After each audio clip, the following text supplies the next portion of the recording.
Good Girls. Is it good? Girls. Yes, that's the show. Before I start this video, I want to make 5 points. First of all, I gotta say as a man, if you're a man not watching the show because you think it's a show for girls, get over it. If you keep thinking like that, you're gonna miss out on a lot of great content, and this content is pretty great. Secondly, this video is going to be as short as I possibly can keep it. I made it multiple times and it was super long unnecessarily, like my thoughts were really jumbly and stuff. So I'm not giving any sort of recap of all the events that happened in season 1 or 2. I did just recently watch season 3 because it just came out on Netflix, and I'm going to talk about that at a certain point, this point in time. So if you don't want any spoilers about season 3, then I guess you could just watch up until that point. And while I'm going to do my best not to give any specific spoilers, the fact is, like, I don't really care about giving spoilers or not. I'm just going to assume you've already watched this show, at least season 1 and season 2, and you might be willing to listen to about some of the things about how I feel about season 3. So this video is just going to be more general commentary about how I feel about the show, why it's good, why I would recommend it, and a major point I have about how this show may have gotten too good. Then finally I'll talk about season 3. 3. I didn't sleep at all last night. My skin issues are maximum, my GERD issues are maximum, so it might not seem like my best in this video. Please forgive me if I misspeak or, I get some of the facts jumbled up in my head right now. 4. Anyway, it's not like I do this show after doing a lot of research or writing out a perfect script. This is all for fun, and if you disagree with my opinions, that's totally fine. Just see that I'm trying to have fun, and I wish you peace and victory. 5. Drink more water. It's good for you. So I'm gonna do this video on the chair for the first time on my show, but I really need to do this because I can hardly stand right now.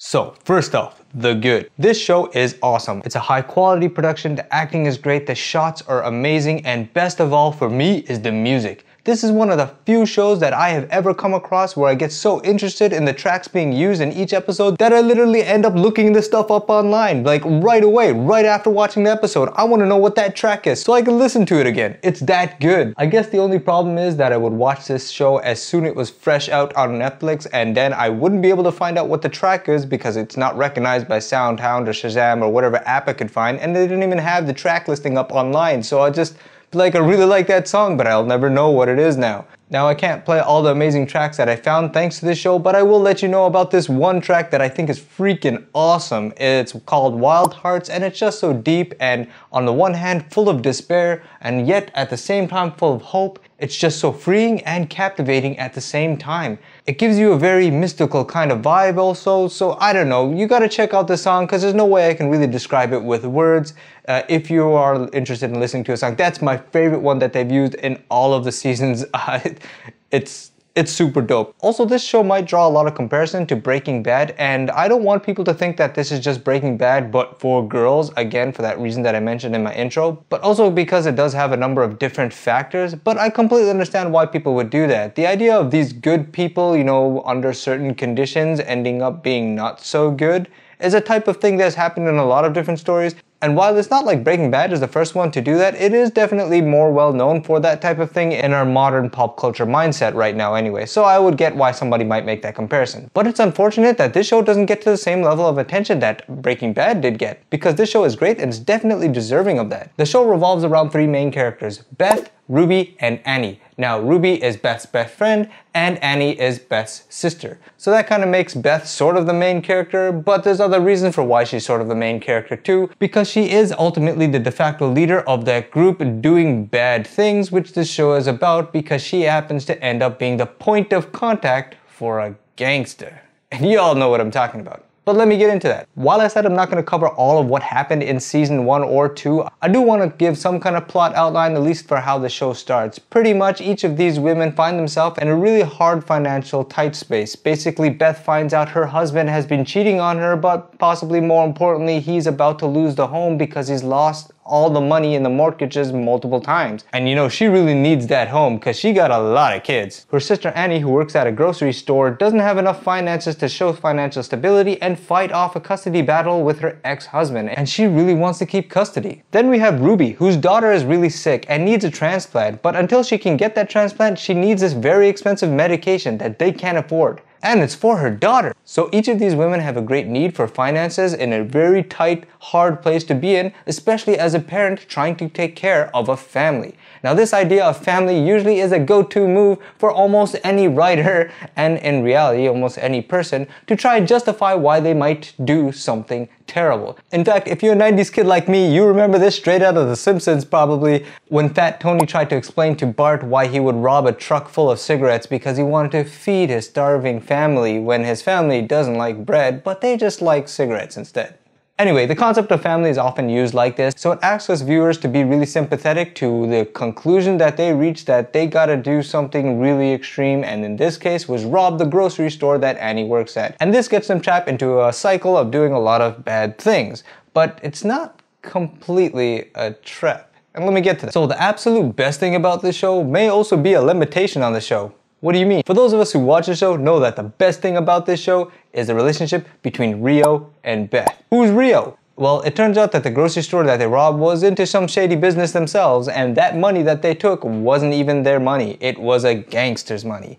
Enter Rio, who wants his money back. Of course, the women do try to get the money back, but they've already spent it in solving each of their issues. Beth spent the money to get rid of the woman that his husband was having an affair with, and enough money to secure the house. Ruby was able to get the medication for her daughter, and Annie was able to get a new car and demonstrate financial stability and fight for custody of her child. I think school was involved too at some point in time. Maybe that was another show. I can't remember anymore.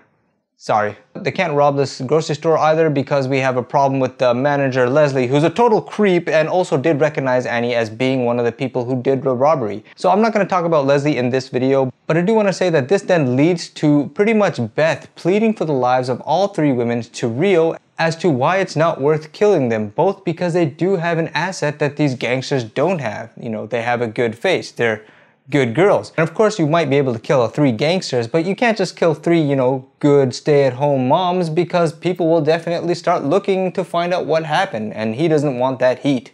So Rio kind of considers Elizabeth's reasoning and kind of thinks, okay, maybe we won't kill them, maybe we can find some use for them, and sends him on a mission, and this begins the relationship between Rio and Beth. But here's the thing, the relationship between Rio and Beth is the best thing about this show. It is hands down the #1 reason why anybody should be watching this show. So if you're wondering what this show is about, of course the show is about these good women, stay-at-home moms who have good reasoning and just want to protect their family, turning slowly bad, ending up in a life of crime. But anyone who has watched the show knows that this show is kind of way more about this way better thing, which is a relationship between this gangster and this stay-at-home mom. Because of specifically this relationship, while the show is actually pretty darn good in season 1 for the reasons I listed earlier, it gets amazing in season 2. And why is that? Because you get something that you didn't even know was going to be led into it. You didn't even really know that they were going to take it that far in season 2. Because in season 1 you have Rio doing this kind of weird flirt-threatening things with Beth. For example, how close he would lean into her, or how slowly he would say her name, or moving hair out of her face with his gun. Now of course you don't necessarily think this means of course there's something going on between them, because gangsters are often written to be this kind of weird, oddly nice but super lethal at the same time type of characters. It's kind of like when a gangster tells somebody, here's my finest cigar, you know, yeah, I want you to have it, it's just for you, because it's the last thing you're gonna breathe. Or if a gangster gives a girl a compliment, you know, you look really nice in that dress, because you're gonna die in it. But especially when he did that gun thing, you do start thinking, wait a minute, this is a little bit too much. Are you actually into her? And season 2 gives us sort of what we thought was kind of maybe going on. And it doesn't happen because Rio is this bad gangster guy that's forcing her to be physical. No, that would be a massive turn off because we're sensible human beings. Instead, what happens is that she's just finding so many factors in her life that she just completely gets so seduced by the idea of being with this gangster guy. And that's what's so great. Of course, one of the factors is that her husband has had an affair. Also, she's already kind of implanting ideas in the audience about her being with this guy, because she makes the reason of, oh, they must have had an affair as a reason to throw off Agent Turner. And then in season 2, you get to see this apex happen of where she's just so excited by the idea of being with him instead, in this dangerous scenario with a taboo guy, that she sort of invites him to enjoying these really intense exotic moments with her. But then the season ends sort of with her realizing that this guy is not here to protect her. This guy is here to put all the blame on her. because it ends with Rio trying to convince Elizabeth to murder Agent Turner, who's investigating them, saying, hey, all this stuff is on you. It's your responsibility to kill the agent now. And it dawns on Elizabeth that Rio is pretty much trying to put all the blame on her, as if everything she did isn't because of Rio. So out of her frustration and her realization, the wool pulled from her eyes, when distracting fantasy of lust and desires is pulled from your eye and you can recognize reality for what it is, she was able to realize this guy is the bad guy and he is in a way torturing my life, and she ends up shooting Rio multiple times. And so season 1 ends with us not even knowing if Rio is going to survive. Well, most of it, naturally, if you do watch it, you probably think this guy's gotta die, because if you see bullets going to your lungs and stuff like that, you're like, this guy's gotta die. But for some reason, whatever, Agent Turner's like, I could call the medical people and you might survive. So I guess we were supposed to think that he could survive. So I think uncontroversially, the best thing about this show is Rio and Beth. And I think the relationship between Rio and Beth hit its apex in season 2. The way season 2 ended had me thinking that it's never going to be the same after between them either. Because it was the best thing and because I think it hit its apex in season 2, I don't think season 3 or any of the seasons is ever going to be as good or as great. But it's not as if I don't have faith in these writers. I do think that there's other things, and I'll talk about that other thing in season 3, that could also be really, really great. I don't think it's ever going to be as intense or as exciting as it was in season 2 with the relationship of Beth and Rio. Now I know there's a lot of people out there who really still want Beth and Rio to be a thing, to get back together. But we're gonna talk now about season 3 and more reasons to why I think that just can't be.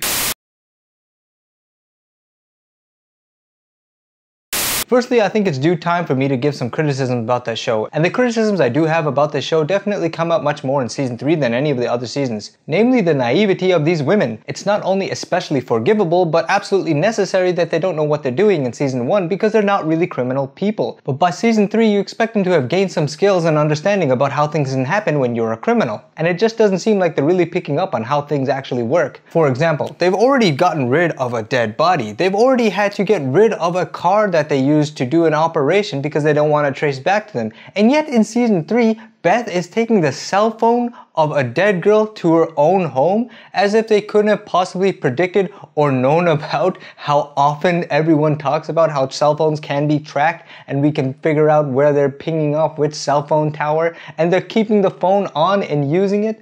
Like it's just much too much for them to be that naive at this point in time, especially because they've already been in the criminal world. But I mean, nowadays it's pretty much common knowledge that you can track phones, and yet it's some kind of surprise or twist that the boyfriend might be able to find the phone. Not only that, but they just seem unprepared for all the times that everyone is going to try to extort them. This is the criminal world. You should probably expect everyone is going to try to extort you, and it's definitely a problem in the criminal world where pretty much the most immediate people to you, the people who should be willing to do violence on your behalf, don't actually do it because of money. That's why loyalty is so important. Because if they're only in it for the money, then when you get robbed and you need to help get that money back, you don't have those people to help you get that money back because you don't have money. So it is a kind of difficulty on how things work in the criminal world, but it seems like this should have already dawned on them at some point in time that extortion is going to happen and they need some kind of security, somebody who's got their back. And yet it seems like Beth just thought for some reason, oh, if we do our own criminal stuff without Rio, then, my family and everybody's going to be safe and our money's going to be safe. I mean, no, just because you're doing it in this store which you have now doesn't mean the owner of the franchise or whatever couldn't stumble in upon it and then also end up extorting you. There's so many possibilities of extortion for anybody figuring out anything about you. You need a better operation. And despite the fact that Beth having experienced Rio being on a whole next level of operation, being able to clean out entire factories where he's doing his operation in a day, I think, she's still far behind in even expecting these things. I think the most shocking thing for me is seeing that their house doesn't even have bars. I mean, you've seen that they've been broken into multiple times at this point in time. I mean, Dean got beat up in his own home and shot, and yet they're still living in a home where they have just glass windows and glass doors in the back kitchen where you could just easily break in. There are small moments of disbelief that you just how could these people be that naive at this point in time? The show is really well written, and I don't want to criticize the writers. They can do a lot, and I'll talk about that shortly. But I don't think this is realistic in the sense, because when you have people who are pretty much gangsters who've broken into your home, shot some of your family members or something like that, and you're living in the same place, to not think that we should start barring the doors, changing the doors so they're not just glass doors, you know, putting on extra cameras for security, barring your windows and everything like that. Like, to not think about that just seems unnatural to me at this point in time. Also, another thing that bugged me about the show in general, sort of, is Dean. Now, of course, we all seem to hate Dean, which is Elizabeth's husband, because he was having affairs before, and he just really didn't seem to treat her with any kind of respect. He's always a kind of know-it-all and everything, and didn't respect that actually Elizabeth is pretty smart and she can organize things way better than him, and he doesn't even seem to recognize that in the beginning. But that's why I have faith in these writers for possibly being able to write a redemption arc for him. But in order for him to have a redemption, he's got to get rid of a lot of his flaws. And I think he's working on it in this season in particular, because he's working on that first thing we hate him for, his lack of loyalty. In this season, he demonstrates that he can be loyal. But even if he did redeem himself in terms of being loyal and proving that he can actually change, it's just not enough. It seems like the writers always have him on this kind of hamster wheel of maybe one day he'll step up to the plate and redeem himself and become a powerful man, but it just doesn't really happen. Like in season 3, the moment when he breaks a plate, okay, that seems kind of cool. Or the moment when he buys the gun, okay, it seems like kind of cool. But these things don't really lead to anything. It never actually leads to him stepping up and actually being able to do anything in the situations at all. It just doesn't seem like he's finding a place in the show, and it just doesn't seem like the writers really want to have him have a redemption arc, or his redemption arc is just going to be super long and super slow. But I have such faith in these writers. I think they can actually pull it off in a convincing manner, to a point where, if they wanted to, the show could do this, I guess is my theory about the future, where they're able to show him as being more of a hero in Beth's eyes than Rio is. That Beth one day can recognize that maybe Dean is actually better than Rio. I know it's hard to think of, but that's a great thing when great writers can do this. Number one is take good people and slowly make them bad because of conditions, right? That's the premise of the show. But also, one of the great things which great writers can do, because it's definitely harder, is to get somebody that the audience hates, make the audience hate them, and slowly redeem them to a point where the audience starts rooting for them. That's a really great thing to see in the show too, and I think these writers are skilled enough to make that sort of thing happen with Dean. Because at the end of the day, Rio might be a kind of bad guy, cool, suave, intense person and have this taboo relationship and stuff like that, and we might want that because it's a fantasy and a lust. But like I said, when the reality hits you, this gangster is not good for her children. It's not good for her family. And in this season, we see it highlighted explicitly because of the murder of Lucy. See, everyone else getting involved with Rio or some way here seems to be an adult or have enough depth to have something actually kind of bad about them. Whether it's Dean because he used to be a cheater, or Leslie, who we have no sympathy for at all, or even Mary Pat, who seems to be perfectly willing to have other people take the fall of murder charges for her. Like, there was always enough reason for us to feel like nobody is perfectly guilt-free, except now with the case of Lucy. Lucy is a completely innocent, young person, and she's the one who has to die, and she dies because of the naivety of Beth. Beth drew her in. So often we tend to think that crimes are not actually victimless because we don't actually see the direct violence right in front of our eyes, and this is absolutely not true. It's still bad. Just because you don't see a direct violence in front of your eyes doesn't mean that it's okay to do, but somehow we sometimes convince ourselves of this argument if we're doing bad things. But now that idea and illusion, it should be completely removed from Elizabeth, because she saw Rio murder somebody right in front of her eyes. Somebody who didn't deserve it. Somebody who didn't have also a flaw about them that might have somehow justified or just made us feel less bad about them dying. So for me, that's irrecoverable. Rio can never be recovered for Beth in Beth's eyes as being a kind of good person, even if he's kind of creepily good towards her. Because now he's directly murdered an innocent person right before her eyes. Blood is on her hands, and she should recognize that this guy has already broken into your home, already murdered innocent people in front of your life. Even if you think that he is still somehow secretly into you, does it matter now? At what point in time, Beth, do you realize that this guy is a threat towards your home and your children much greater than Dean ever was, much greater than any of the reasons that got you to rob that first grocery store in the first place. And so the funny thing about season 3 is it began with, or at least season 2 kind of ended with, and season 3 began with Elizabeth having an out. She kind of had an out of that world, of the criminal world. It isn't like a cycle that trapped them all the way through. There are moments in which they can escape, but now we have Beth just kind of being like, yeah, but I like being bad. So like at that point you are pretty much taking your personal pleasures over the safety of your children. And while I don't endorse the idea that mothers have to devote their lives to their children, that they can't have their own independent hobbies and interests and development in life independent of being a mother, you absolutely can. You should enjoy things, enjoy life, do what you want to do, but none of those things should ever be in any sort of way a potential threat towards your children. And when you are, that is a bad decision in my books, ethically and morally. So I don't care how hot it is between Rio and Beth. Beth really has to pull the wool from her eyes, and I think the writers did already show that at the end of season 2 when she shot Rio. And I don't know why, this is also an additional criticism, but the writers felt like they had to re-establish that Beth is definitely done with Rio, because they made this situation while with the assassin needed Beth to prove that she's really willing to kill him. And I'm like, this is not necessary. She already literally shot him herself 10 feet away from her. You don't need to prove to the audience that, oh, she really would kill him now because she tells the assassin to do it directly. Why is Beth having a moment of like, do I really want to kill him? No, you really did. You actually thought you already did. Like this.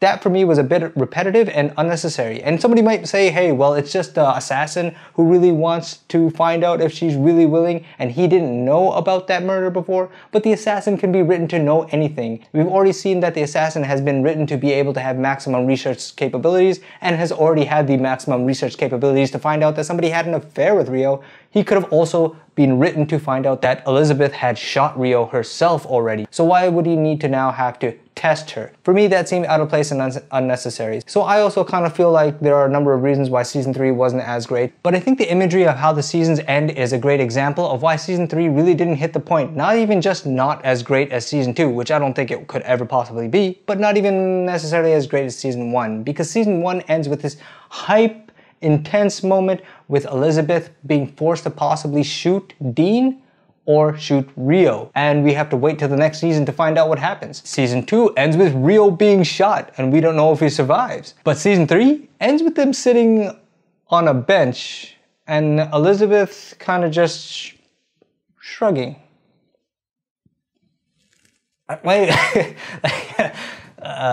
Anyway, but season 3 wasn't total trash. It did definitely still introduce something that I really did like, a whole new angle, which is the angle of a kind of arch nemesis or nemesis for Beth. Enter Phoebe, this new agent, an agent who's onto her trail, an agent who's taking the burden of figuring this thing out onto her own shoulders independently. So it really sets up how this is kind of gonna be personal for Phoebe to be able to capture Beth. And I think it's great that she's a woman too. Yes, it's a good thing for women to have more shows about them and more powerful characters that are played by women, but that's not the reason why I think it's great that this arch nemesis is a woman.